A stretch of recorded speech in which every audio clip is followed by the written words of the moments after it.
Hi there, I'm Juliana Carroll, and this is my sister and partner in Coffee and Tech, Lisa Jackson. Together, we are your hosts here at the Coffee Tech Talk Show, exploring anything and everything to do with work orchestration and automation. We're here to be the catalyst for industry change by reaching beyond soulless solutions, listening, and learning from all our collective experiences. Most importantly, we're building a community of people who can share, learn, and grow together.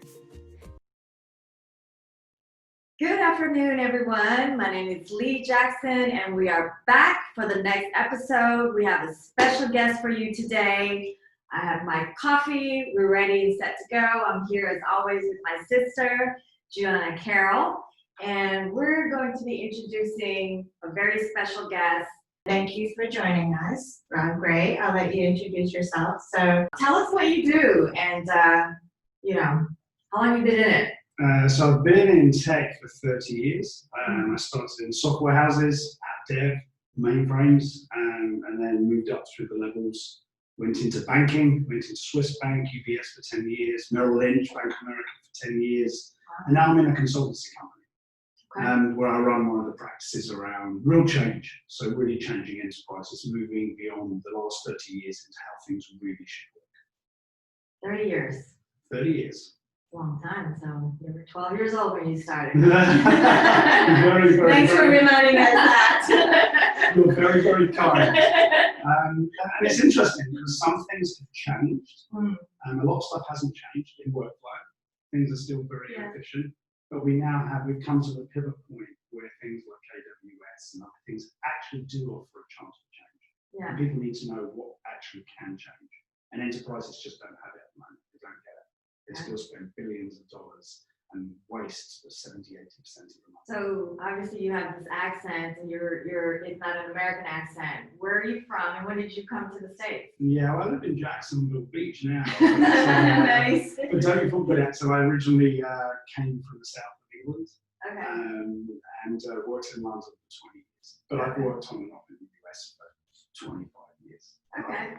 Very nice. Why don't you tell everyone about what we've covered in the last few episodes and what we're going to be doing here today?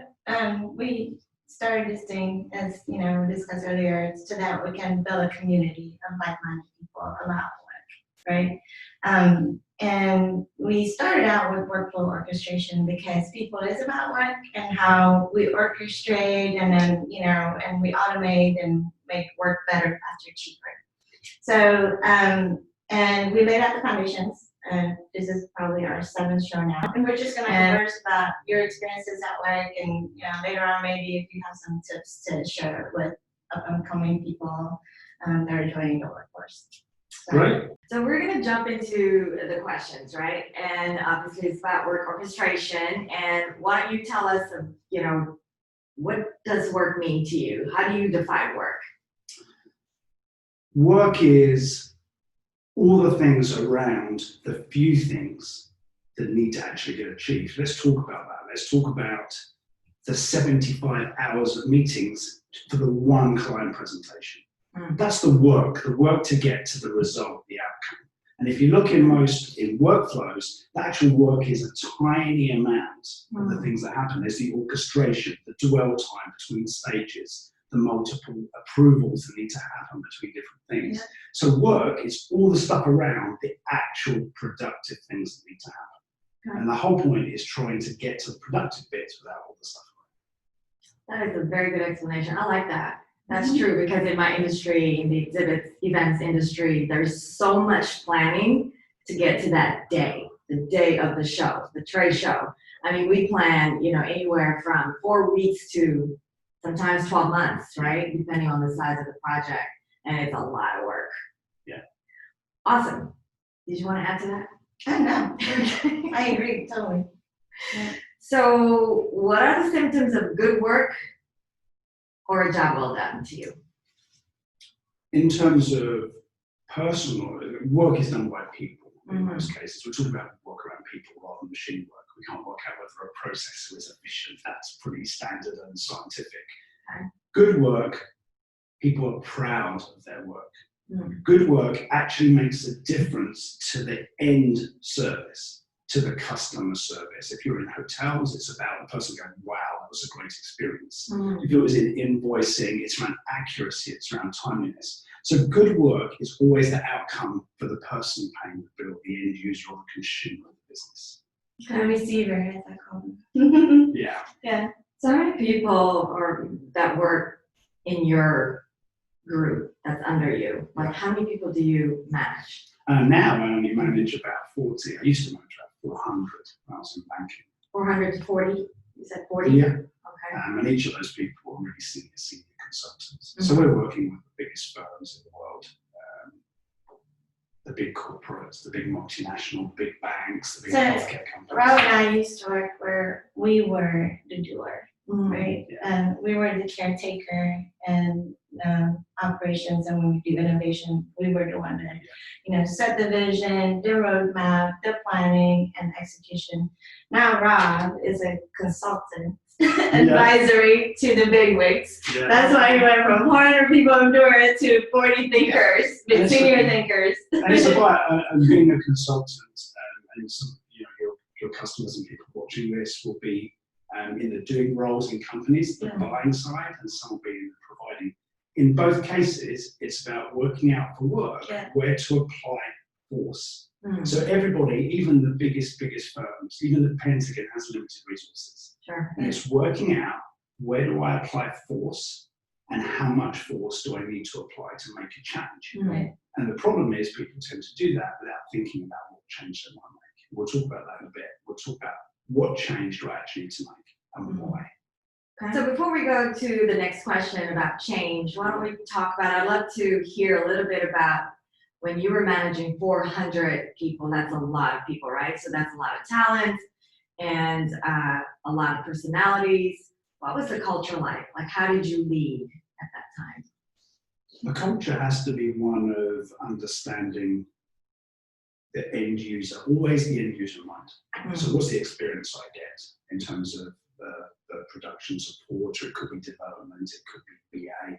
What do we need to provide? And people need to know what their roles are. They need to know what their roles are, and to motivate those people, they need to understand three things. They need to understand the purpose. What am I doing? They need to have autonomy. They need to have the ability to make their own decisions to be able to deliver that service. And they need to build skills. So when you're building a big team, you've got to look at the skill sets. So you have purpose, autonomy, I can make my own decisions, I know when I can't make my own decisions, and mastery, I know my skills, and I need to know how I can make those skills better. And if you give people those three things, they tend to want to do things, and they tend to do things in the right way because they know their purpose. Yep. Well, that's good. The worst thing is when you have a micromanager, right? I mean, you hire people to be able to do what they're supposed to do. Yeah. And it's about, to me, it's about accountability, right? So that's how I would like to be led, and that's how I would like to lead my team. So I totally get that. And I think that. I totally. And I think there's also, you have to realise that people don't just go from hands-on guidance into doing it on their own. You have this whole delegation cycle. You start with micromanaging, then you give them the broad things they need to do. They then come back and show you how they're going to do it. You approve it, they then go and do it. Then you give them the broad, and then they go away and do it. And eventually you get to the point where you don't even need to tell them, they know what they need to do. So you can't just be hands-on and then hands-off. It has to be a gradual process, building trust and building competence. Okay, sounds good. All right, so let's talk about the change, the workflow orchestration, what you've seen and today, what's changed and things like that. So it's interesting working in consulting, working with the big banks. A lot of the companies out there talk about automation. Let's automate everything. The first thing you should do, if you want to have change, there's a few steps. The first is you need to know what your outcomes are meant to be. Yeah. What your real outcomes are meant to be. Because people tend to take the sins of the past and then repeat them. The second thing is you shouldn't automate. First, you should eliminate. The first thing you have to do in the new modern culture is how do I eliminate something entirely, so it never needs to be done. So a good example is you're reconciling two huge ledgers, or we can automate that. That automation needs to be paid for, it needs to be maintained, you need to be using technology. There's still two things. You have to eliminate work. Once you've eliminated it, then you don't need to do any automation. If you can't eliminate it, you then automate. Automate versus having people involved. So elimination first. People always forget that. And we've seen people come in and go, oh, that's great. We can use AI on that. We can use this. Well, wouldn't it be good if that work didn't even need to be done? Yeah. Didn't even need to be done. Like, how about you? I mean, do you have to add to that, or what's the change like for you? Is, this is the fun part of having guests, right? Essentially, it's very similar to what I was saying before, right? You have to really take a look and really understand what people do, because some people do things because it was done that way before, right? So in understanding what your aim is, your aim might have changed, to show that it was 2 years ago, 5 years ago, 10 years ago, right? So understanding how to start and then to get to that aim and see what people do today, you have to do that before you do work orchestration that is automated or that is assisted by a system, right? So totally agree. Yeah. So now we're going to talk about money, right? We just did an episode that was our 5th episode, was about project being funded. Yeah. And in your case, what is your approach to get projects approved, authorized, or funded? Or are you the one that actually approve it and fund it when a member of your team would request that? So now I'm actually pitching work to companies. You've done both though, right? But I have done both. Yes. Right. The truth is, companies don't approve funding, individuals approve funding. Right. So when you're creating a proposal, you're always pitching to an individual eventually. It could be the CEO, it could be the head of infrastructure. So when you're looking at pitching, there's a number of steps. The first is know who your stakeholders are. Who are the real recipients of this? Whose people's lives and careers will be changed by this project going well or going badly, interestingly. What are the outcomes? What does that project actually get you? And if you can't explain it in a sentence, you're really not going to get it approved. So you need to know the stakeholder, you need to know the outcomes. You need to think big in the project and say, this is the overarching strategic goal. This is going to have a 10-year, long-term 10-year impact on you. And then you need to think small tactical steps. So let me give you an example. I'm going to talk to you. I've got this project. It's going to dramatically increase your revenue, not your cost, but your revenue. We think it could be up to 1.5 times within 18 months. But guess what? We can show you value within 2 months where we think we can start this and show you, rather than waiting the end of the 18 months to get the value. So it has to have a clear sponsor, very, very clear outcome for you, the business person. And you need to show something that's in steps, tactical, small steps that are practical to get you to that big vision. If you don't have those things and you can't explain it in a sentence, then you really shouldn't be pitching. Okay. So I'm in marketing, and when you're pitching something internally, if it's a new product that you have to put to market, that's going to affect, sales and marketing. Yeah. So when you do that, do you ever work with the other team leaders, or how does that work with you? So I think whenever you're doing a big transform program, or you're doing a project, or you're doing a new product, you have to work out, you can ask 100 people what they think and you're going to get no. So you have to work out the real people that are going to be influential in making that successful or not. So yes, you have to consider the legal ramifications. If that thing has trademarks, you need to think about the delivery people that are going to have to deliver that. Because there's nothing worse than pitching and then the product is nowhere near what you suggested. So you have to work out the few critical stakeholders. You have to involve them right at the beginning. Nobody likes surprises. Yeah. And you also have to explain to them how it helps them. I talked about outcomes. How does it help them as individuals? Because again, if it's against their individual aspirations or the aspirations of the legal to keep control of the contracts, then you're going to have problems 3/4 of the way through the project, and you've already burnt all the money. So you need to make sure they're involved and consulted at the beginning. But again, I said the critical stakeholders. Don't be asking 100 people. Work out who the 4 or 5 key people are in those divisions, and you talk to them. You don't have these big committees. I agree with that. But, so let me ask you this, because you've been in that VP of sales, as VP of sales, you work for North America. So you're having to work a lot with maybe the CIO or CTO, things like that, and you're having to be able to launch this product. Yeah. So how do you go about that, like training Okay, wise? so first of all, whether you're external selling to a buyer, whether you're a seller, selling to a buyer, or whether you're the buyer, right?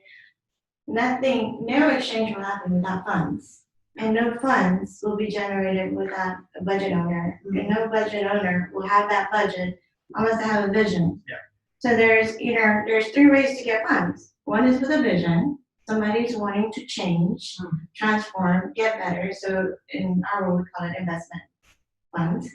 And then an operations, keeping the lights on. But those monies are very, very lean, if you want to say that.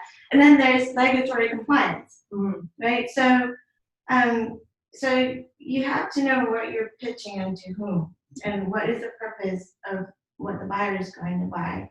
So, and like Rob said, right, it's not the whole entire bank or enterprise that's buying it. It's either, the lead legal who has to make sure you're compliant, or the CFO, or the, chief revenue officer who wants to build this transforming product to enable their sales and marketing, or, the CEO because he has a long-term vision and therefore set aside funds for innovations, right? So those are the types of key people, and there are never 100 people, because if you're talking to too many people, you don't know who you're selling to and why you're selling, right? So you got to know these things, and whether even internally, we have to do the same things, right? Regardless of what's happening in the world, it's happening, the pandemic situation. And the 40 people that you're talking to and dealing with, what is keeping them up at night right now? What have they had to do in general, do they have to pivot, as far as their business? And are they is it sustainable for the business? And is it something that they're going to continue after this is all over with? So we're very fortunate. We have to think about the impact on many people with COVID, the length of impact that's going to have. Big corporates, we're very fortunate we work with big corporates. Yeah. And I work with big corporates. It's not just COVID, you always have to pivot, you always have to be looking. I think many of the big firms have become too inward looking. Moving from banking into consulting, people don't look outside. Okay. So I think companies should always be looking outside of macro trends. And you've seen startups come in and just completely destroy some companies in terms of, you only have to look back at Blockbuster. If you don't look outside, things change. Right. So I think the challenges we have now is there's obviously drivers on the way workforce moves and works. I think the big trend that we've seen in tech, which is things going to cloud over time, it takes time, but you see things where it doesn't matter where my server is. I think it's going to become a point where I don't matter where my staff are, particularly in tech. So you have this movability and flexibility in staff, and you have movability and flexibility in technology. And that's going to bring a real challenge. So we've seen our big corporates come through and obviously talk about how we're going to work in the workspace. Big changes. We don't know how long that's going to last and how pervasive that change is going to be. Yeah. We've also seen obviously a need for cost reduction in many firms, including government agencies, as everybody's seen. And that brings short-term pressure. But we don't yet know how this is going to change business. And I think if I'm in the business, I'm in tech, if I'm in the business now dealing with end consumers, we've got to be innovative, we've got to be ready to change. Yeah. That's true in our industry, right? Right now, there's a lot of virtual things happening. But at the end of the day, the consensus is never going to replace face-to-face. There's like hybrid events going on. There is virtual intimate events that are going on. It's always going to be a combination of things. And we, as an industry, we don't know what's going to happen either. Everyone's kind of like waiting. Like CES is happening in January, like all the big trade shows that are happening. It's probably not going to start until October, November, December. And Amazon has an annual show that takes place in Las Vegas in December. it's kind of like we're waiting. So we just, we don't know. So I totally understand, and agree with what you're saying. It's we're all kind of like on a waiting game right now. And I think there's something interesting with people. So the people coming out of college now, the middle managers, the people, there is going to be a need to influence people and be authentic, a little bit more virtually than we've seen before. And being authentic, it's easy here to talk to you. We've got a coffee, and I can just sit and be, and you can see that I'm not lying. I'm being very genuine. Right. It's hard if you're over Zoom. It's hard if you're over WebEx or Skype or anything else. Over email. So I think we've even struggled to get some people to want to go onto video, both from the family and in professional. But why? Well, I'm concerned about where I'm sitting. I'm concerned about I'm not living in a great place because I'm actually in India, or I'm actually not as wealthy as some of the people on the call. Some people dress up in suits, some people are in pajamas. Right. So it becomes really tricky about how I, as a professional, impact and can communicate and lead and collaborate. It's really hard, and we're just starting to see the beginning of that. I think there's a huge investment in virtual tech that's going to come. Yes. But I still worry personally that you talked about accountability earlier. How can I be accountable when I'm remote? If I'm sitting in front of you, then it's very hard for me to dodge that. If I'm over email, it's very easy. So how do you make sure the accountability still stays when you're remote? Very, very challenging.